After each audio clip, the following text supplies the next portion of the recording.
Olá, amigos, sejam muito bem-vindos. Eu sou Marcelo Santos, professor e enfermeiro, e este é o canal Papo Reto com Marcelo Santos. Primeiramente, eu gostaria de agradecer a sua visita e te convidar a se inscrever no canal e compartilhar nossos vídeos em suas redes sociais. Nosso canal tem o objetivo de publicar videoaulas sobre conhecimento em enfermagem que auxiliam no estudo e na preparação de profissionais e estudantes da área abordada. Dando prosseguimento ao nosso bate-papo sobre enfermagem cirúrgica no campo da enfermagem perioperatória, vamos abordar nesse momento a questão da enfermagem pré-operatória. Fases pré-operatória. Inicia-se na identificação da necessidade de uma intervenção cirúrgica e termina com o ato cirúrgico propriamente dito. O que isso quer dizer? Uma situação hipotética. Você precisa estar com um problema de saúde, procura o seu médico e o médico dita o seguinte: bem, como tratamento para o seu processo patológico, para a sua doença, a abordagem tem que ser uma cirurgia. Perfeito. A partir desse momento que se determina, que se elenca a abordagem cirúrgica como tratamento terapêutico, inicia a fase pré-operatória. Aí a gente vai entender quais são os dois momentos da fase pré-operatória. Primeiro temos a fase pré-operatória imediata. Fase pré-operatória imediata, que é do momento que se determina pela abordagem cirúrgica até 24 horas antes da cirurgia.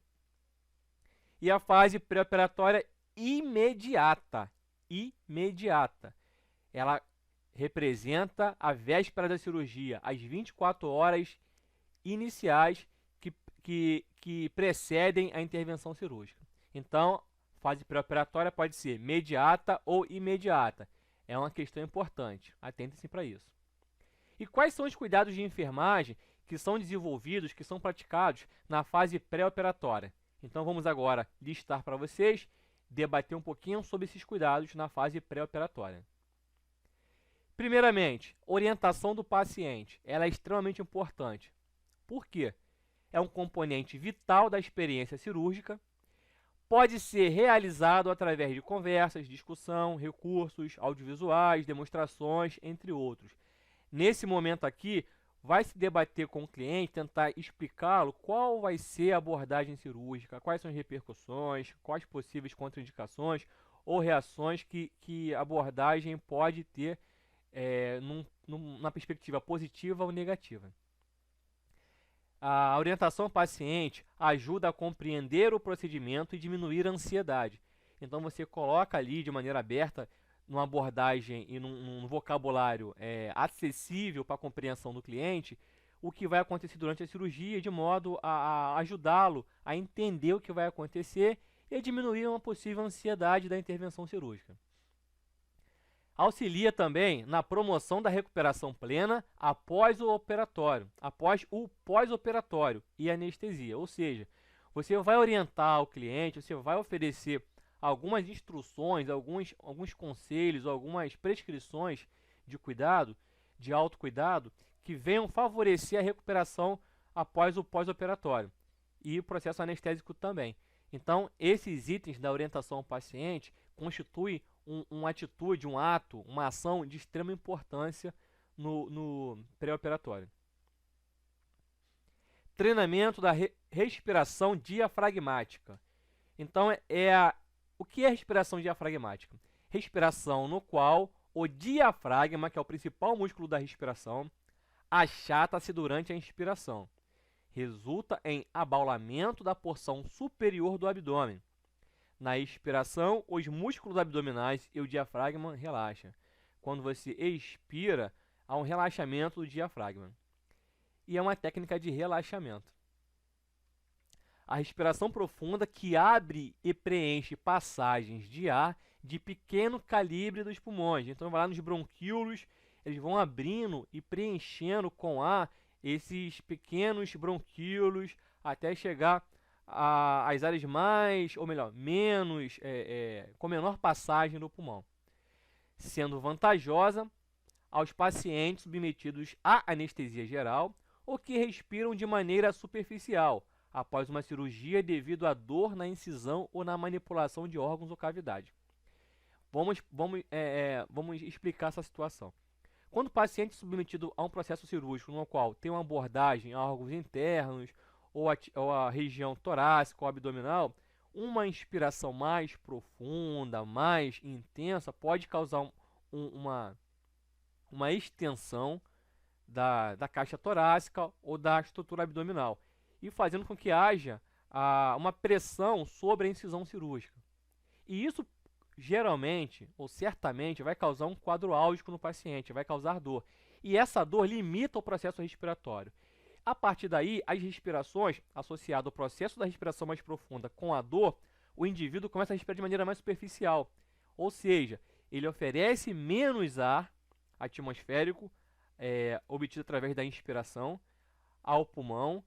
E essa inspiração superficial acomete a expansão pulmonar de maneira importante, fazendo com que regiões de menor passagem de ar, bronquíolos que vão desembocar em estruturas pulmonares, os alvéolos, se encham com dificuldade, fazendo com que haja acúmulo de secreção, que haja uma hipoventilação naquela região e até mesmo uma atelectasia, que vamos falar mais à frente. Então, o treinamento da respiração diafragmática é uma ação que deve ser contemplada, deve ser valorizada, educando o cliente num pós-operatório para que haja um pós-operatório satisfatório.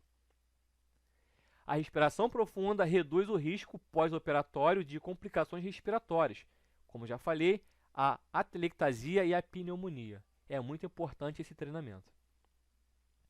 Complicações respiratórias no pós-operatório. Então aqui, ó, atelectasia e pneumonia. Então, a atelectasia vai ser o quê?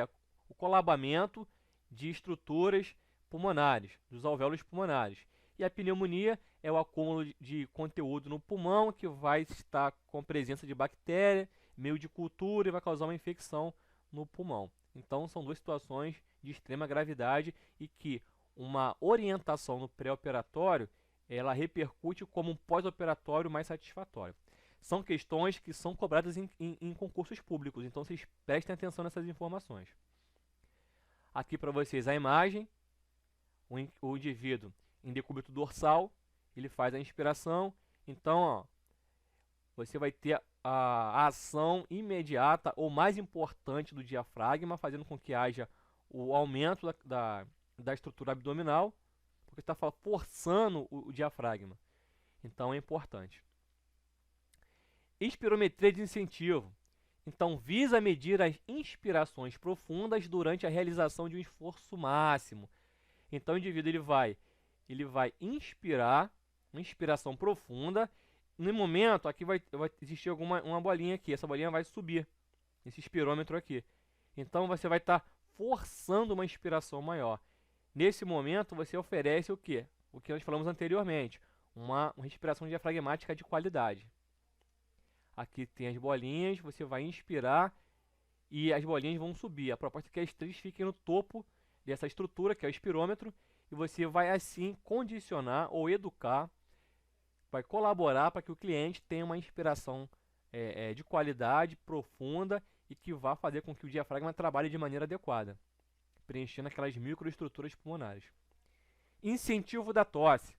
Então, o paciente pós-operatório, ele tende, dependendo do processo cirúrgico que vai ser realizado, ele precisa ficar em repouso absoluto no leito, numa posição pré-definida, e essa situação pode causar um acúmulo de secreção no pulmão. Então, ao incentivar a tosse, você promove a mobilização e retirada de secreções pulmonares. Promove uma respiração facilitada, ou seja, uma hematose, uma troca gasosa facilitada. Por quê? Você vai estar expectorando, possivelmente, qualquer conteúdo mucoso ou líquido que esteja no seu pulmão.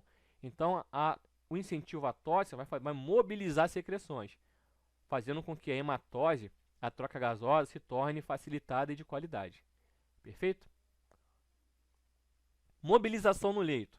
Como já foi dito, dependendo da abordagem cirúrgica, é prescrito como um cuidado a manutenção do paciente em decúbito. Pode ser decúbito dorsal, lateral, em prona, fole, semifole. Então depende da abordagem cirúrgica, da estrutura anatômica que vai ser abordada. Então qual é a indicação, qual é a proposta da mobilização no leito? Primeiro, ela estimula a circulação corporal.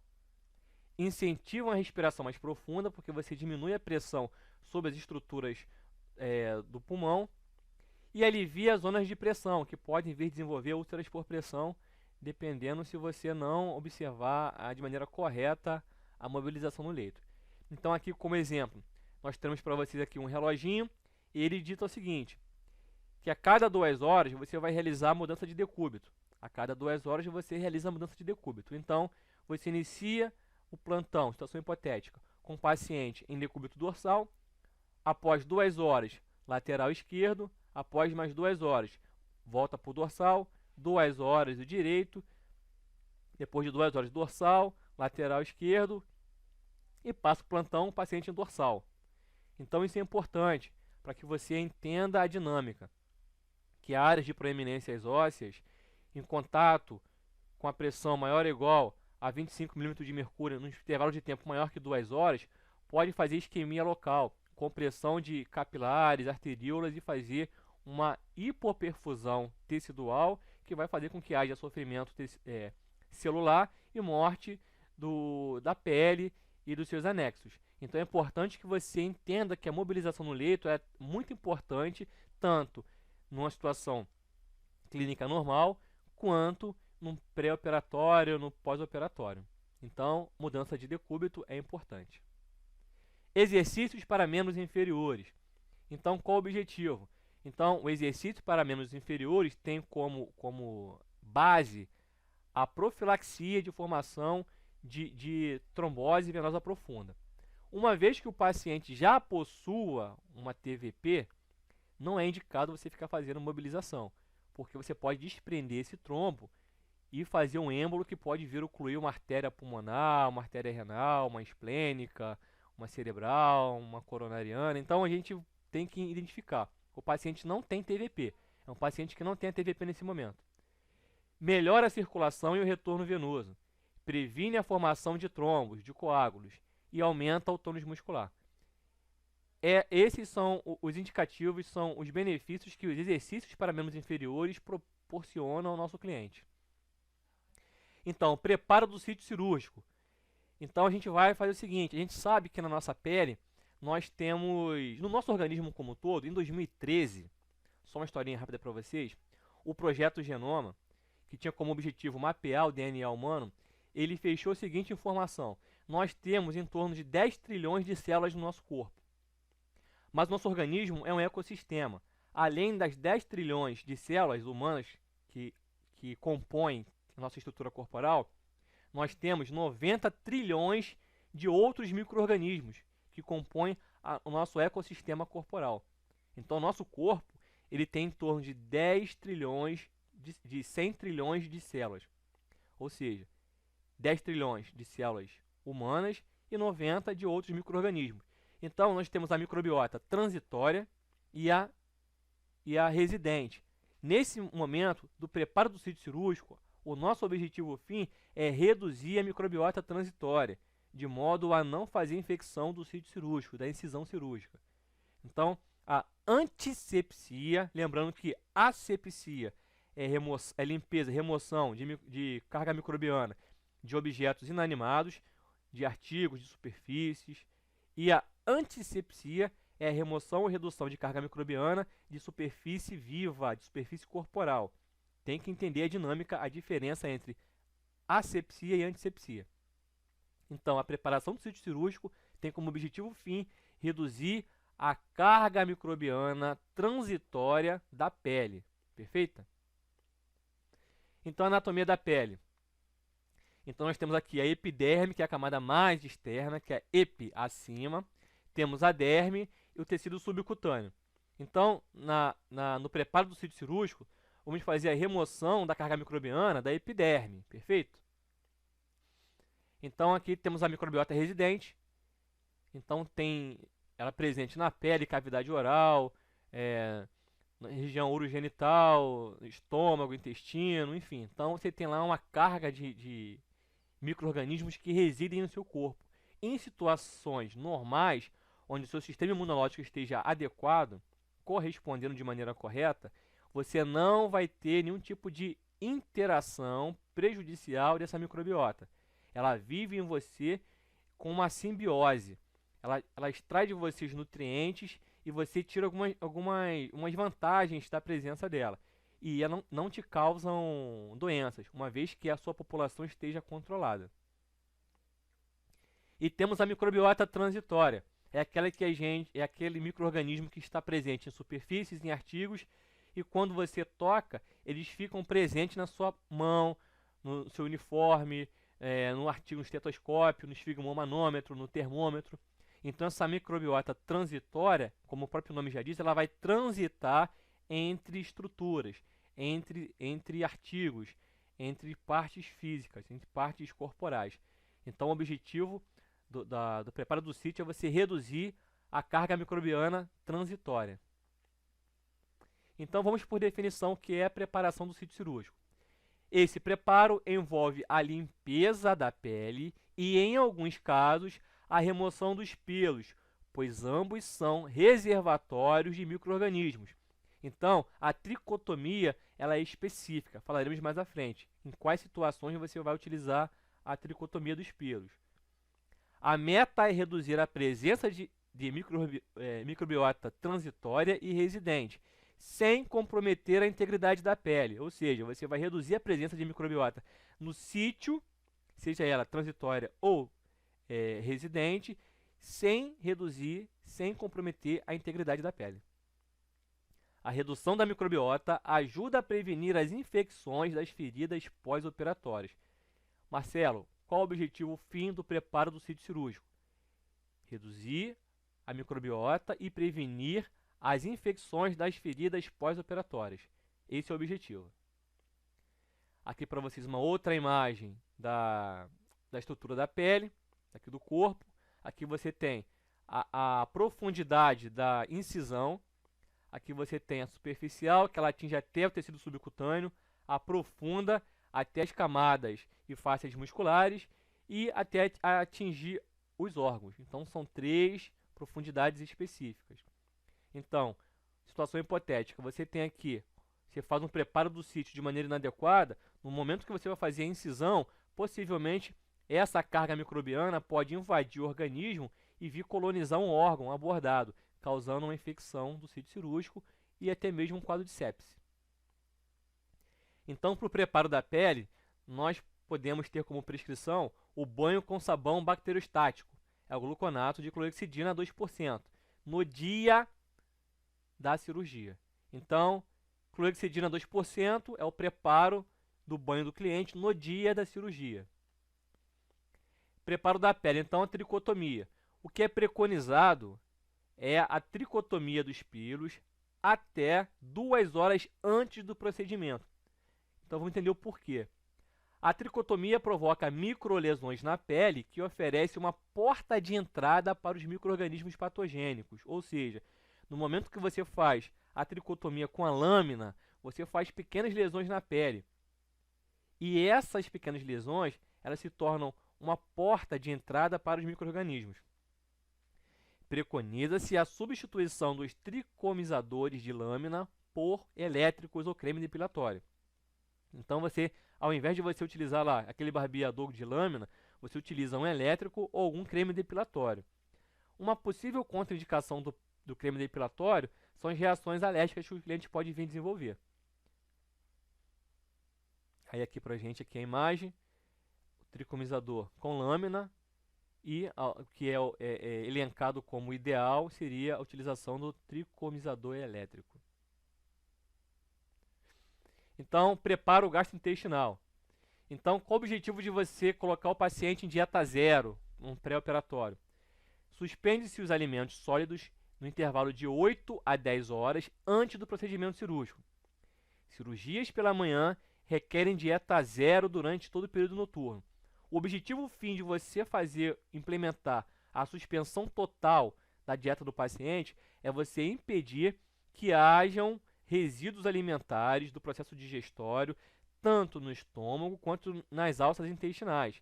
Porque com a ação de alguma medicação anestésica, o paciente pode fazer um quadro de êmese, um refluxo, ele pode vomitar, contaminando o sítio cirúrgico, fazendo broncoaspiração, ele pode ter liberação de esfíncter, relaxamento esfincteriano, e eliminar conteúdo fecal durante o processo cirúrgico, que vai também contaminar todo o campo cirúrgico. Então, o objetivo fim da dieta zero do paciente é evitar esses transtornos. Podem ser dados líquidos claros, água, até 2 horas antes da cirurgia. Por que isso? A água vai ser absorvida rapidamente pelo intestino grosso. Então você vai ter uma absorção desse conteúdo, dessa água com mais facilidade. Diferentemente de conteúdos sólidos, onde precisa passar pela ação mecânica do trato digestório, ação enzimática do trato digestório, até a sua absorção dos seus nutrientes e eliminação dos resíduos. Então, a água, em pequenas quantidades, pode ser administrada até 2 horas antes. Situação hipotética. Mas, Marcelo, meu paciente ele é hipertenso e ele faz uma medicação antihipertensiva às 6 da manhã. E a cirurgia está elencada, programada para as 10, 8 da manhã. 8 da manhã, 10 da manhã. Então, 2 horas antes, o paciente vai administrar a medicação com um pouquinho de água, de modo a não ficar com grande conteúdo de líquido no estômago. Líquidos leves podem ser aceitáveis até 2 horas antes da cirurgia. E o trato geniturinário? Pode-se prescrever ducha com medicamento no pré-operatório, caso o paciente vá ser submetido à intervenção ginecológica ou urológica. Então, você também faz uma higienização específica se o sítio cirúrgico abordado for do trato geniturinário. Perfeito?